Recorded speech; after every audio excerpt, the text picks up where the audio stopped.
சுசீந்திரன் இயக்கத்தில் 2K love story படம் நல்லா இருக்கா நல்லா இல்லையா பார்க்கலாமா வேண்டாமா அப்படின்றத நம்ம பார்க்க போகிறோம். 2K லவ் ஸ்டோரின்னு சொன்னோடனே ஓகே, இப்போ 2K கிட்ஸ்லாம் வந்து நிறைய படம் வந்துருக்கு. இப்போ பார்த்தீங்கன்னா உதாரணத்துக்கு லவ் டுடே படம் பார்த்தீங்கன்னா பக்கா 2K ஸ்டோரி அது.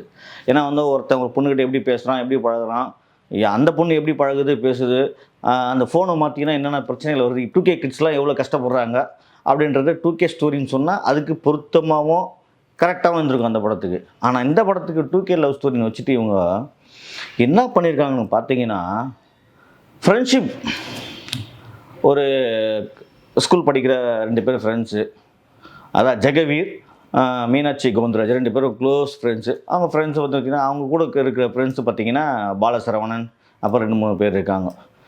ஆனால் அவங்க சின்ன வயசுலேருந்து நல்ல ஃப்ரெண்ட்ஸு, திக் ஃப்ரெண்ட்ஸு இருக்காங்க. ஆனால் திக் ஃப்ரெண்ட்ஸாக இருக்கவங்க லவ்வராக மாறக்கூடாது, ஃப்ரெண்ட்ஸ்னால் ஃப்ரெண்ட்ஸாக தான் இருக்கணுன்ற கடைசி வரையும் வலியுறுத்திற படம் தான் இந்த 2K லவ் ஸ்டோரி. நான் தெரியாமல் தான் கேட்குறேன், சுசீந்திரன் சார், இன்றைக்கி இருக்கிற 2K கிட்ஸ்லாம் இப்படியா இருக்காங்க? நீங்கள் 80s சொன்னால் கூட பரவாயில்ல, ஏன்னா அவங்க இப்போல்லாம் வந்து லவ் சொல்கிறதுக்கு பயப்படுவாங்க.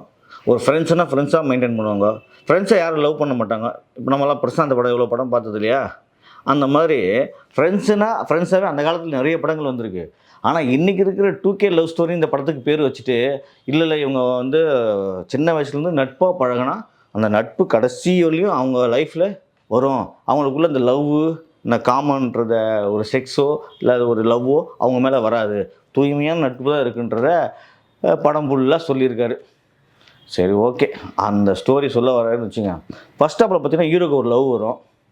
உடனே இவங்க எல்லாம் ஃப்ரெண்ட்ஸு கேட்டு தான் கடைசியிலேருந்து அவர் ஓகே சொல்கிறதுலேருந்து, இப்போ ஆரம்பிக்கிறதுலேருந்து, போகிறதுலேருந்து, பார்க்குறதுலேருந்து, பேசுகிறதுலேருந்து ஃப்ரெண்டு கேட்டு தான் பண்ணுவார். ஏன்னா அவர் வந்து அவர் 2 பேரும் அவங்க திக்கஸ்ட் ஃப்ரெண்டு இல்லையா, அதனால் ஃப்ரெண்டு கேட்டு தான் பண்ணுவார். அந்த பொண்ணு லவ் பண்ணோம். லவ் பண்ணி வாங்க நம்ம தனியாக போகலாம் அப்படின்னு சொல்லி போகிறப்போ திடீர்னு ஒரு ஆக்சிடெண்ட் ஆகி அந்த லவர், அந்த பொண்ணு இறந்துடும். அதுக்கப்புறம் இவர் வந்து ரொம்ப ஃபீலிங்கில் இருப்பார். அதுக்கப்புறம் ஃபஸ்ட் ஆஃப் அந்த படம் போயிடும். சரி, ஃபஸ்ட் ஆஃப் இந்த கதை, இந்த பொண்ணு ஏன் இவன் லவ் பண்ணான், எதுக்கு அந்த பொண்ணு இறந்துச்சு, சரி என்ன சம்மந்தமே இல்லாமல், சரி ஓகே ஃபஸ்ட் ஆஃப் அப்படியே துண்டாக போயிடும். சரி, செகண்ட் ஆஃப் பார்த்தீங்கன்னா இல்லை இதே நினச்சிட்டு உன் வாழ்க்கையை ஃபீல் பண்ணாத, நீ அந்த உலகத்துலேருந்து வா, அந்த ஃபீலிங் மனசுக்குள்ளே இருக்கட்டும், நீ வாழ கற்றுக்குன்னு சொல்லி சரி ஃப்ரெண்ட் அட்வைஸ் பண்ணுறதெல்லாம் மாறாருன்னு வச்சுக்கோ. அதுக்கப்புறம் அந்த திடீர்னு பார்த்தீங்கன்னா ஓகே நான் உன்னை, நீ ஒரு மாப்பிள்ளையை பாரு, நான் ஒரு பொண்ணு பார்க்குறேன், ஒரே வீட்டில் பார்க்கலான்னு சொல்லி அவங்க அம்மா அப்பா முடிவு பண்ணுவாங்க.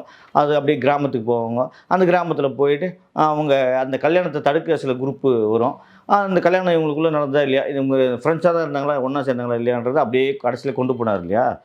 இந்த ஃபஸ்ட் ஹாப்பு இந்த லவ்வு ஃப்ரெண்ட்ஷிப்பு சம்மந்தமே இல்லை. செகண்ட் ஹாப் அப்படின்னு பார்த்தீங்கன்னா வில்லேஜுக்குள்ளே பொண்ணு பார்க்குறது, கல்யாணம் பண்ணுறது, நிச்சயம் பண்ணுறது, அந்த கல்யாணத்துக்கு தடுக்க சுங்கியம்புலி இவங்க கூட சேர்ந்து 2-3 பேர் காமெடி, மொக்க காமெடி பண்ணுறது, இதெல்லாம் செகண்ட் ஹாப்பில் வருது. ஆனால் அந்த படம் அதுக்கும் சம்மந்தமே கிடையாது.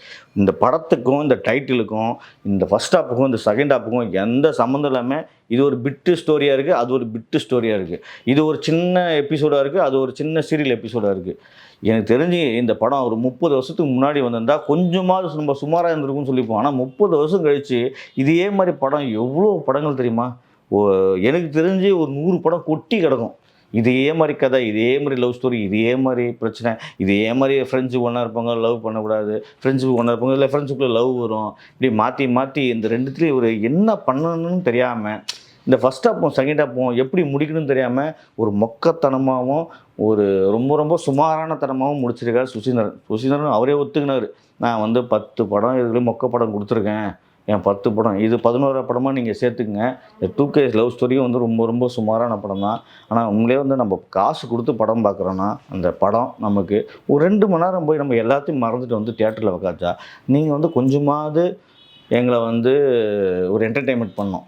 அதை விட்டுட்டு நீங்களே ஒரு கதையை நினச்சி நீங்களே ஏதோ ஒன்று சொல்லணும்னு சொல்லி இந்த மாதிரி மக்களை படாப்படுத்தி கடைசியில் தயாரிப்பாளரை பயங்கரமான நஷ்டத்தை ஏற்படுத்துகிறீங்க.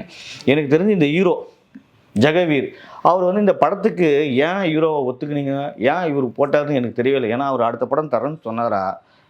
இந்த படம் அவருக்கு வந்து ரொம்ப சுமாரான ஆக்டிங் வருது இதில்.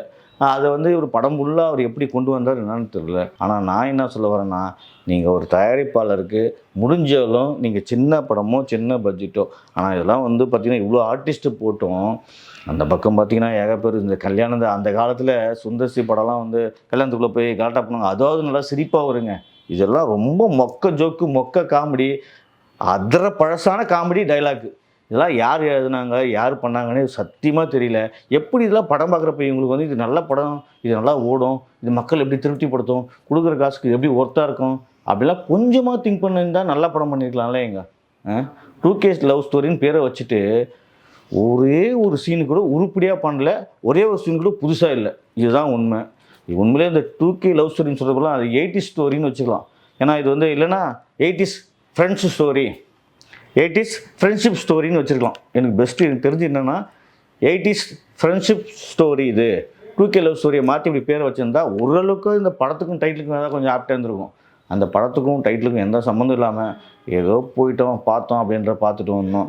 உண்மையிலே கொஞ்சம் கஷ்டம்தான். ஏன்னா எனக்கு உண்மையிலே இந்த விக்னேஷ் சுப்ரமணியன் தயாரிப்பாளர் பார்த்தா தான் ஐயோ பாவமாக இருந்தது. எப்படி தலைவா நீங்கள்லாம் போய் மாட்டுறீங்க? ஒரு தயாரிப்பாளர்கிட்ட உண்மையிலே ஒரு 4 கோடி 5 கோடி இப்போது ஒரு 6 கோடி செலவு பண்ணுறீங்கன்னா கொஞ்சமாவது ஒரு நல்ல படம் பண்ணி அரசு வராகட்டி போதுங்க. அந்த நல்ல படம்னு பேராவது எடுக்கணும். எதுக்குமே பிரயோஜனம் இல்லாமல் ஒரு படம் எடுத்து யாருக்கு பிரயோஜனம்?